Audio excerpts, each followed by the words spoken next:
গম্ভীরের এই সিদ্ধান্তগুলো সত্যিই কি ক্রিকেটের পক্ষে লাভজনক হয়েছিল? ফিজিক্সে রামান এফেক্ট বলে একটা কথা রয়েছে, এবং এই মুহূর্তে ইন্ডিয়ান ক্রিকেট টিমেও চলছে সেরকমই একটা জিনিস, দ্য গম্ভীর এফেক্ট। নমস্কার, আমি সৌরভ, এবং আজকে আমরা আলোচনা করতে চলেছি সেই জিজি ফ্যাক্টর নিয়ে। ইন্ডিয়ান ক্রিকেট একটা খুব মিক্সড টাইমের মধ্যে দিয়ে যাচ্ছে, যেখানটাতে মেয়েদের সিনিয়র দল বিশ্বকাপ জিতেছে বলে সারা ভারত খুশি, কিন্তু ইন্ডিয়ান মেন্স টিমের যে পারফরমেন্স, সেটা থেকেই সবাই এক বাক্যে বলতে পারবে যে হ্যাঁ আমরা খুশি? মনে তো হয় না। ভারতীয় পুরুষ দলের সাম্প্রতিক পারফরমেন্স খুব ভালো বা খুব খারাপ সেটা কিন্তু নয়। আসলে প্রতিটা ঘটনা বা প্রতিটা ঘটনার কেন্দ্রে থাকছে একটা মাত্রই ব্যক্তি, কোচ গৌতম গম্ভীর। গম্ভীর কোচ হয়ে এসেছিলেন একটা খুব হিমশীতল পর্যায়ের মানুষের জায়গায়, দ্য ওয়াল রাহুল দ্রাবিড়। এবং গম্ভীর নিজে কোচ হয়ে আসার পরে সবার প্রথমে চেষ্টা করলেন যে রাহুল দ্রাবিড়ের জমানায় যা যা কিছু হতো সেই পুরোটা আমূল বদলে দিতে। এর ফলে দলের সিনিয়রদের প্রায়োরিটি কমলো, তাদের ফ্যামিলি টাইম কমলো, এবং এক গুচ্ছ বিতর্ক তৈরি হতে লাগলো। কিন্তু এই বিতর্ক বা গম্ভীরের এই সিদ্ধান্তগুলো সত্যিই কি ক্রিকেটের পক্ষে লাভজনক হয়েছিল? সবার প্রথমে আসা যাক টেস্ট ফরম্যাটে। গম্ভীর কোচ হয়ে আসার পর থেকে ভারতের সব থেকে খারাপ পারফরমেন্স হয়েছে লাল বলের ক্রিকেটে, যেখানটাতে ভারত মাত্র 5খানা টেস্ট ম্যাচ জিতেছে, 8খানা টেস্ট ম্যাচ হেরেছে এবং 2টি ড্র করেছে। যে কটি টেস্ট ম্যাচ জিতেছে তার মধ্যে উল্লেখযোগ্য হলো বাংলাদেশের বিরুদ্ধে ঘরের মাঠে 2-0 হোয়াইট ওয়াশ করা, যেটা খুবই সহজ ছিল। এরপর যখন অস্ট্রেলিয়াতে যাওয়া হলো, অস্ট্রেলিয়াতে শুধুমাত্র প্রথম ম্যাচটা গম্ভীরের কোচিংয়ে ভারত জিতেছিল, এবং তারপরে এই রিসেন্ট ইংল্যান্ডে যে টেস্ট সিরিজ খেলতে গেল সেখানটাতে 2-2 ড্র করেছে, সেই দুটো টেস্ট মাত্র ভারত জিতেছিল। অর্থাৎ মাত্র 5টা 15টা ম্যাচের মধ্যে। যদি হারগুলোর দিকে তাকানো যায়, সব থেকে লজ্জাজনক হলো ঘরের মাঠে নিউজিল্যান্ড হোয়াইট ওয়াশ করে দিয়ে গেছিল, যেটা অনেক অনেক অনেক বছর পর হয়েছে যে ভারতের মাঠে টেস্ট ফরম্যাটে কোনো দল এসে হোয়াইট ওয়াশ করে দিয়ে গেছে। লাল বলের ফরম্যাটের তুলনায় সাদা বলের ফরম্যাটে ওডিআই ভারত খুব কম খেলেছে গম্ভীরের কোচিং আমলে, যার মধ্যে থেকে সব থেকে উল্লেখযোগ্য হলো চ্যাম্পিয়ন্স ট্রফি। যেই চ্যাম্পিয়ন্স ট্রফি গম্ভীরের কোচিং এ ভারত জিতেছিল সেটা ছিল 2023-এ বিশ্বকাপে খেলা একটা পুরো সেট টিম, এবং গম্ভীরকে এক্সট্রাঅর্ডিনারি কিছু করতে হয়নি সেটার জন্য। সেই তুলনায় গম্ভীরের কোচিং কেরিয়ারের সব থেকে বড় উল্লেখযোগ্য দিক হলো 20 ওভারের ফরম্যাট, যেখানটাতে গম্ভীর সব থেকে বেশি সফল। গম্ভীর কোচ হয়ে আসার পর থেকে ভারত টি-20 ফরম্যাটে প্রায় হারে না বললেই চলে, এবং সূর্যকুমার যাদব ও গম্ভীরের যে কম্বিনেশন সেটা ভারতের টি-20 টিমটাকে অনেক বেশি পরিমাণে স্ট্রং করেছে। এই মুহূর্তে যদি প্রত্যেকটা দলের দিকে তাকানো যায়, ভারতের টি-20 দলটা একমাত্র যাদেরকে সব থেকে বেশি পরিমাণে শক্তিশালী লাগে।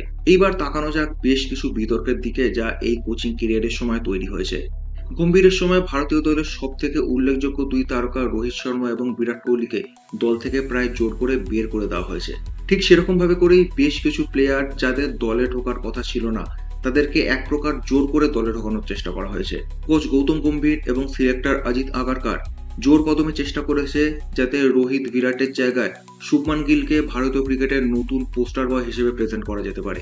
শুধুমাত্র গিলকে যাতে 3টে ফরম্যাটেই খেলানো যায় সেই কারণে গিলকে জোর করে সহ অধিনায়ক করা হয়েছে 20 ওভারের ফরম্যাটে, যেখানটাতে ওপেনিং এ সঞ্জু, গিল, যশস্বী এবং অভিষেক শর্মার মধ্যে সব থেকে খারাপ পারফরমেন্স ছিল গিলের, কিন্তু তা সত্ত্বেও গিলকে ওপেনিং পজিশনে পাঠানো হয়েছে যশস্বী টিমের বাইরে, এবং সঞ্জুর কন্টিনিউ পরিমাণে ব্যাটিং অর্ডার চেঞ্জ করা হয়েছে, যার ফলে সঞ্জুও এই মুহূর্তে দলের বাইরে রয়েছে। গম্ভীরের জমানায় আরেকটা উল্লেখযোগ্য প্লেয়ার হলো হর্ষিত রানা, যাকে ভারতীয় দলের ক্ষেত্রে গম্ভীর চেষ্টা করেছে প্রত্যেকটা ফরম্যাটে নিয়মিত খেলানোর, এবং এর ফলে মোহাম্মদ শামির মতো প্লেয়ারকে দলের বাইরে থাকতে হয়েছে। গম্ভীর কোচ হয়ে আসার পর থেকে কন্টিনিউ প্লেইং 11 এবং ব্যাটিং অর্ডার নিয়ে এক্সপেরিমেন্ট করা হচ্ছে। তিলক বর্মার মতো ট্যালেন্টেড প্লেয়ার যে ইংল্যান্ড সিরিজে কন্টিনিউ ভালো খেলছিল, তাকে হঠাৎ করে 3 নম্বর থেকে সরিয়ে দেওয়া হলো, এবং এই মুহূর্তে কখনো 5 বা 6 বা 4-এ ব্যাটিং করানো হচ্ছে। এর ফলে তিলক বর্মা ধীরে ধীরে তার ফর্ম হারিয়ে ফেলেছেন। কখনো কখনো প্লেইং 11 পরিবর্তন করার জন্য হয়তো কেএল রাহুলকে দলের বাইরে রাখা হয়েছে, আবার কখনো কখনো শ্রেয়াস আইয়ারকে বাইরে রাখা হয়েছে। আনশুল কাম্বোজের মতো একটা স্লো পেস বোলারকে হঠাৎ করেই বিদেশের মাটিতে অভিষেক করিয়ে দেওয়া হলো টেস্ট ফরম্যাটে, যেখানটাতে স্কোয়াডে আরো অনেক পেস বোলার ছিল। আর্শদীপ সিং, যে এই মুহূর্তে টি-20 ফরম্যাটে ভারতের হয়ে সব থেকে বেশি উইকেট টেকার, তাকে টি-20 দলে নিয়মিত খেলানোই হচ্ছে না। এইরকম আরো একগুচ্ছ বিতর্ক রয়েছে যা গম্ভীর কোচ হয়ে আসার পর থেকে দলের সঙ্গে রেগুলার পরিমাণে যুক্ত হয়েছে। এবার আসি কিছু ব্যক্তিগত মতামত নিয়ে। ব্যক্তিগতভাবে আমার মনে হয় যে এই মুহূর্তে গৌতম গম্ভীর যা সব সিদ্ধান্ত নিয়েছে সবই যে ভুল তা নয়, কারণ গম্ভীরের এই এক্সপেরিমেন্ট করার দরুন এই মুহূর্তে ভারতীয় দলের কাছে কিন্তু একটা খুব উল্লেখযোগ্য প্লেয়ারদের পাইপলাইন রয়েছে।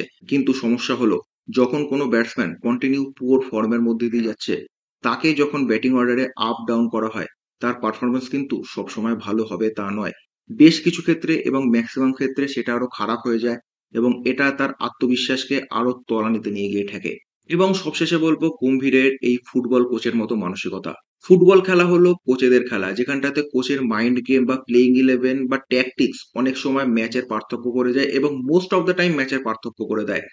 কোচ গৌতম গম্ভীর ক্রিকেটের ক্ষেত্রে সেই একই ফর্মুলা অ্যাপ্লাই করতে চেয়েছেন, যেখানটাতে টিমের সমস্ত কথা এবং সমস্ত সিদ্ধান্তর ক্ষেত্রে তিনি হবেন সর্বেসর্বা। কোচ গৌতম গম্ভীর সিনিয়রদের দল থেকে সরাতে চেয়েছেন, কারণ তিনি কোনো ব্যক্তি পূজা চান না। কিন্তু এই মুহূর্তে কোচ গৌতম গম্ভীর নিজে চাইছেন যাতে কোচ হিসেবে তার ব্যক্তি পূজা সব থেকে বেশি পরিমাণে করা হয়। কোচ হিসেবে তার সিদ্ধান্তগুলি ভালো কি খারাপ, সেটা টিমের পারফরমেন্সের উপর বোঝা যাবে।